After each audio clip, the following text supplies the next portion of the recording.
Hello and welcome to another one video. Venezuela crisis explained. What is the Venezuela crisis in 2016? The seeds of the present Venezuelan crisis were sown back in 1998 when the then President Hugo Chavez came to power, riding on the waves of public support to reduce poverty and inequality in the country. Once in power, he rightly set out to execute his political promises. This he did by nationalizing the existing oil companies and correctly recognizing the huge potential of Venezuela's crude oil reserves.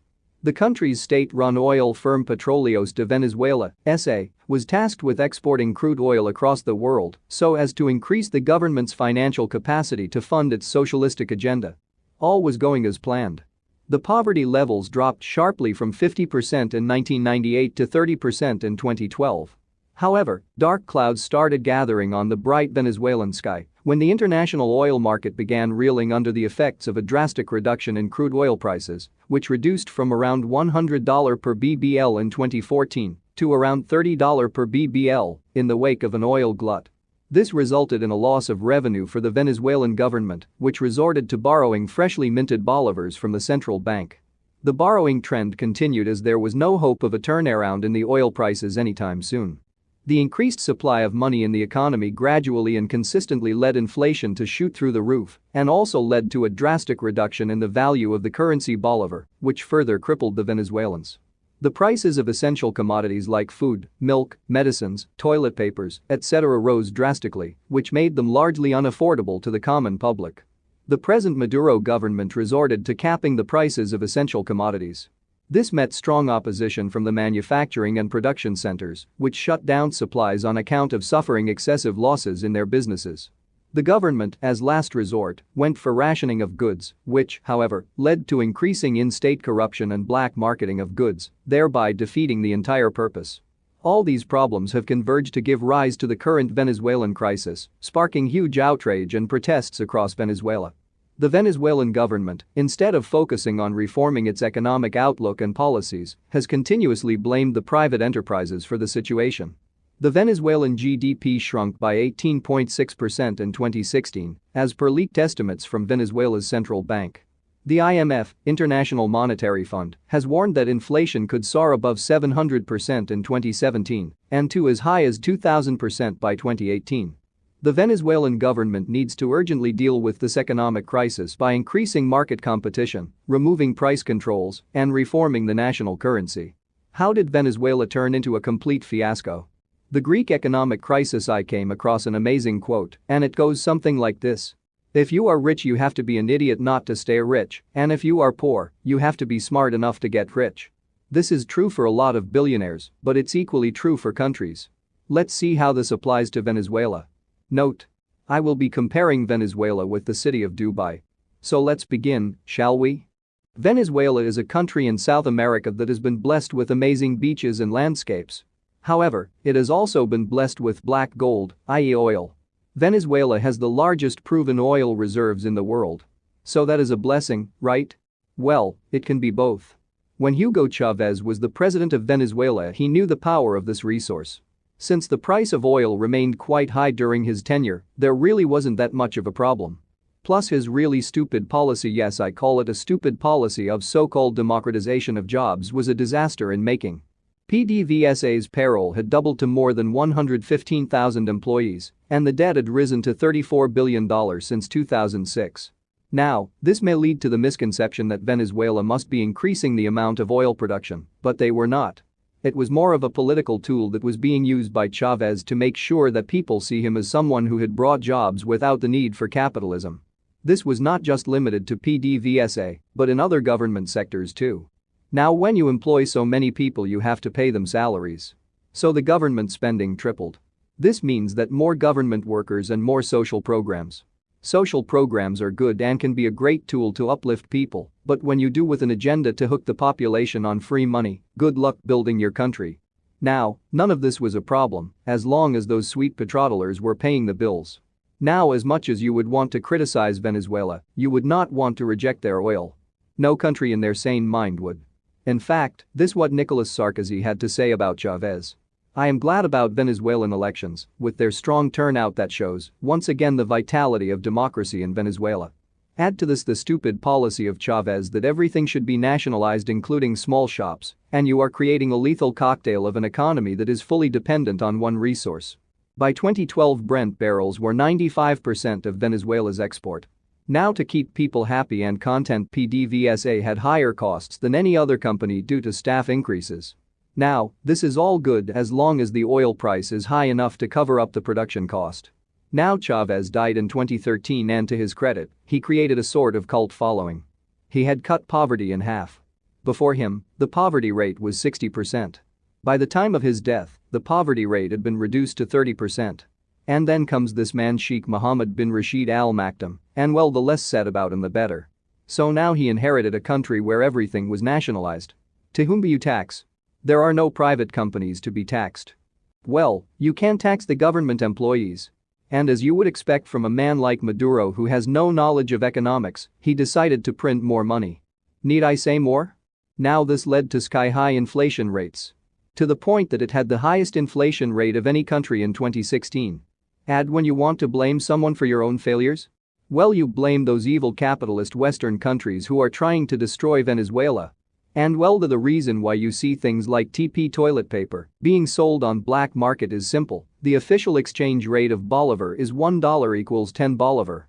But in reality the Bolivar has no value. So you have two options. Either you sell things at a maximum sell price set by the government, which means you make a huge loss. You sell them on black market for a profit and the real exchange rate is $1 equals 1,000 bolivars. So now here is what you get when you bet everything on one resource. You pay the price.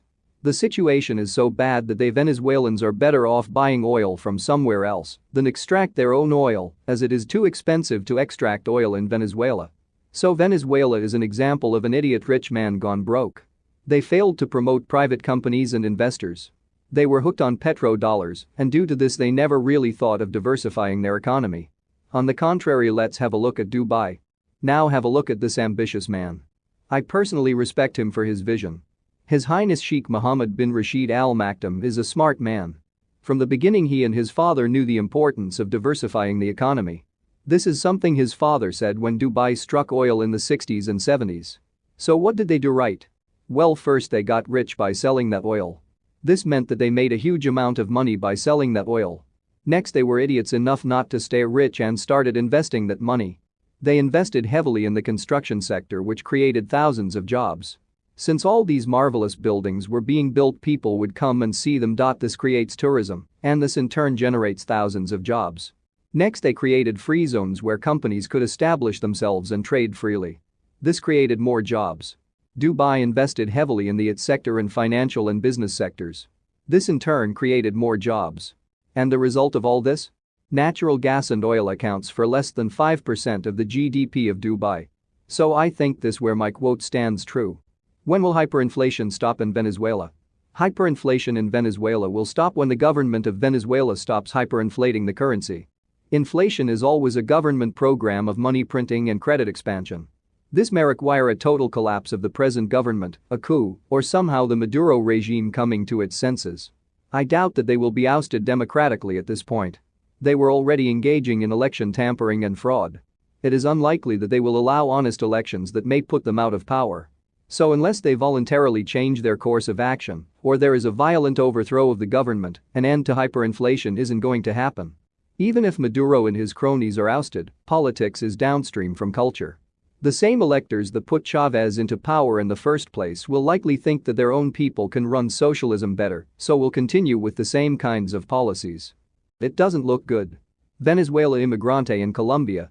A positive of the massive immigration from Venezuela is that it is unlikely that Chavistas, Chavez and Maduro supporters are coming to Colombia. A negative is that the buses of the transit system are crammed full, and often it's impossible to enter a bus, and the lines for public and medical services are longer now.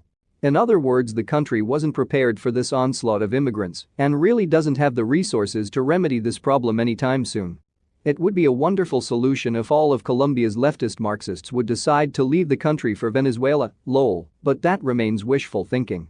So Colombia, whose economy had a substantial setback after oil prices declined, does not only have to feed 8,000 retired FARC rebels, a good 1,000 of them decided not to retire. And soon 1,500 ELN rebels with any luck as well, not to ignore the thousands of displaced persons driven out of their homes by the FARC and other terrorist groups, but also provide food, shelter and medical services for the Venezuelans in the country, of whom a great number is without means. Do the majority of Venezuelans support Maduro or Guaido? The very short version. Guaido has a majority, but the issues here in Venezuela are a bit more complex, and their roots reach much deeper than they may appear to a casual outside observer, depending on mainstream media and social media. This post-answer estimate is based on reliable local source information and personal observations. It comes from a long-term expat American guy who keeps his ears close to the ground, living here in Caracas while running several enterprises. I come into contact with people from all walks of life, from the wealthy enchufados and old money families in upscale cafes in the east side of town, business owners, corporate sector execs, young middle-class professionals, retirees and numerous working poor who reside in the infamous Caracas shantytowns, even the homeless. I don't shun anybody. It doesn't matter if the person is a vociferous opposition supporter or a die-hard Chavista Majorista. And I keep a close eye on respected local social scientists, economists, and analysts like Luis Vicente Leon, president of Datanalysis, who expounded recently on the Juan Guaido phenomenon. Así lo dijo Luis Vicente Leon. Guaido logró leaner completamente el vacío de liderazgo en Venezuela. One important factor to take into account at this juncture is that Juan Guaido has filled a leadership gap that wasn't filled by the Maduro regime, nor the well-recognized faces from the opposition ranks. The momentum is with him.